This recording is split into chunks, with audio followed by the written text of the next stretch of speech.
this? I just messaged Chris. Oh, yeah. Starting? Yep. I'm ready for a question. Hey all, Yael, In class. and class, And Jesus. and Jesus, And the Holy Spirit, maybe. God the Father, Son and Spirit, anyone who actually, That cares about the video. or decides to view my page, yeah. Welcome to the celebration phase Getting of older. this assignment, and we thought we'd celebrate by having a sleepover. Our engagement. Shut up, bro. No, we thought we'd celebrate by Sleepover. well, actually, just having a conversation, yeah, And a sleepover. and then a sleepover. That's our 4 point this week. Yeah, every day this week. Yeah. I loved it. It's been good. It's been the best. No, and I guess I just wanted to have a conversation about I guess what I've learned with Peter, and he can talk about his own experience. I mean, for one, like, say for this first video, it would probably be appropriate to talk about the dream phase. And I'll be honest, a lot of it was just kind of like, it's just kind of stumbling into it and kind of finding my way and everything.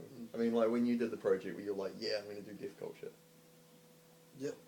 Well, you knew from the outset. I knew from the outset because personally, like, I was keen to do something different. Yeah. Something out of the blues. 'Cause Mm. you could tell that everyone's going to pick like a culture, like an Indian or Spanish or.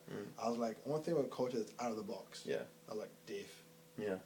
Yeah. Like, I was saying, right, because it's like when I was in Yael's class and she, you know, that little tab about asylum refugee seekers came up, I'm like, well, that's an aspect of culture.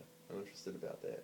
But then I'm kind of thinking, well, it needs like that cultural element. So then talking with you and reading that book, Emergency Sex. Great title, eh? Oh, great title. Great title. Emergency 6. Reading that book, it was just like, wow, there's probably something here. Oh, magazine. That's right, go. Yeah. Well, I guess I wanted something that related back to education. So therefore, I mean, what's the use in doing this project if you can't kind of say at the end of the day, how is it related to my teaching and how does it actually make my teaching better? Alright, pass.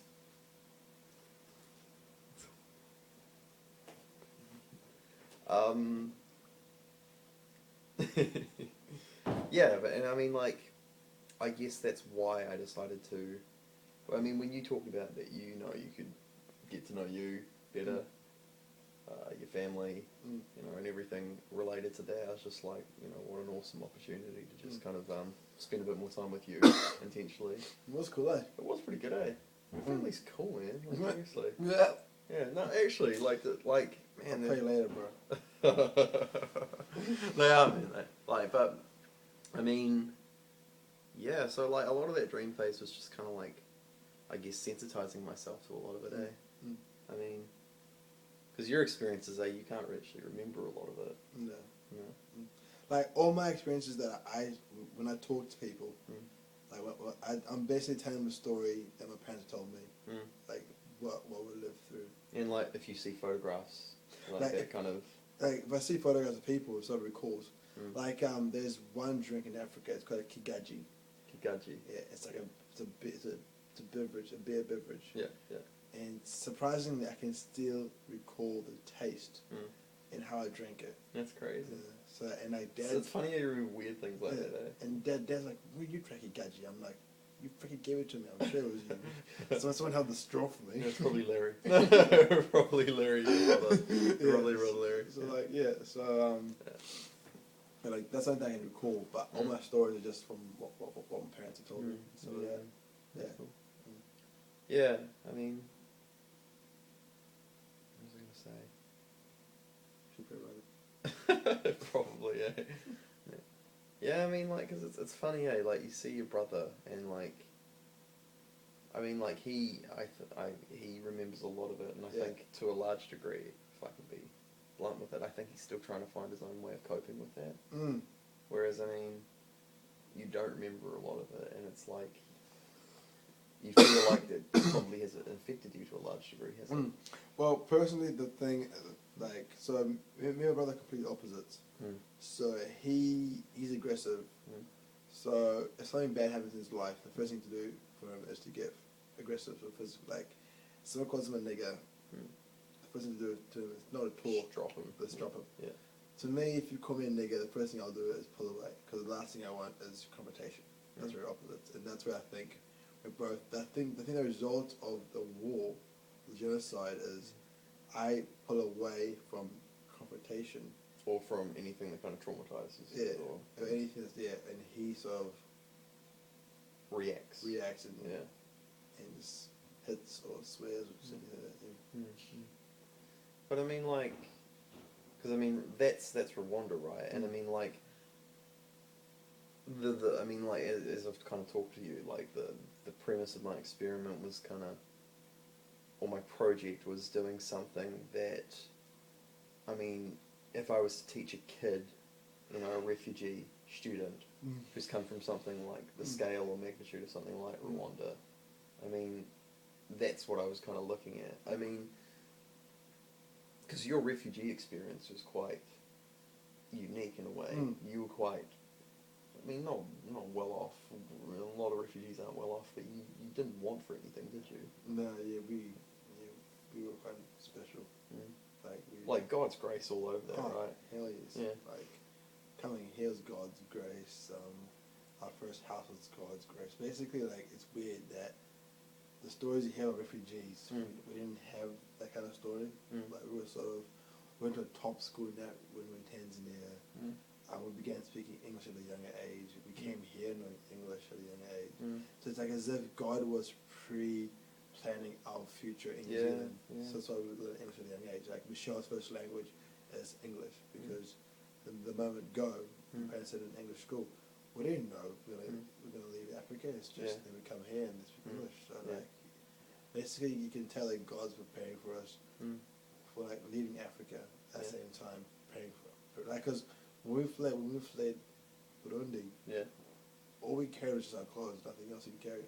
It was our clothes and albums and our documents. That's what we carried. And whatever's in your head and your heart. And we go to Tanzania, and the stuff we left Tanzania was the same things that we carried to go from Burundi. Our clothes, our albums, and that's all. There were no valuables, nothing. Oh, we like our clothes and stuff, but nothing physical or big. So it's like as if God is sort of pre-planning for us to leave Africa in general. So. It's funny though as well, because I mean, like, I remember you telling me how, I mean, you feel so westernized by your experience, say, in Tanzania, like in the missionary school there, and then coming to New Zealand, but I can't help but just, like, longer, you know, I've done this, of just seeing Africa coming out of you and all the little things that you do and all the little things that you value. And I think, like, I mean, that's probably deep in my idea of kind of the refugee, like, of just someone coming from another culture. I mean, even though they might kind of shirk away from it, or like even if they kind of might not embrace it or deny that it has an impact on them, or just not actually see or observe that it has an impact on them, it kind of comes out in the way that they are, the way that they present themselves. You can't escape it, eh? No, you can't. How do you? Yeah, the cool thing was having over at my parents' house, so that you can actually see why I behave the way I do. Yeah, man. Like, it was funny as well. Oh man, seriously, just like, I mean, a lot of people in class like give, you know, Peter a lot of stick about stuff and everything. I understand him. You'd understand him so much more if you saw his family, like, straight up. Yeah. I'll never forget how we're in the kitchen and I was like, watch this. It was like 4 convos happening at the same time. And like, Mom's talking to Dad, Michelle was talking to Mom, and suddenly... I'm like, I don't even know who to tune into, like, seriously. And then Mom talks to you while Dad's talking to Mom, and so it's just like all this happening. And I'm just like, now I'm like, you see why I tend to float around and I don't go to places? That's so true, eh? Yeah. Yeah, man. Cool. This will be my dream phase reflection for my celebration phase. Chulu. True. Blankets. Oh no. Dismiss. It says Lupe.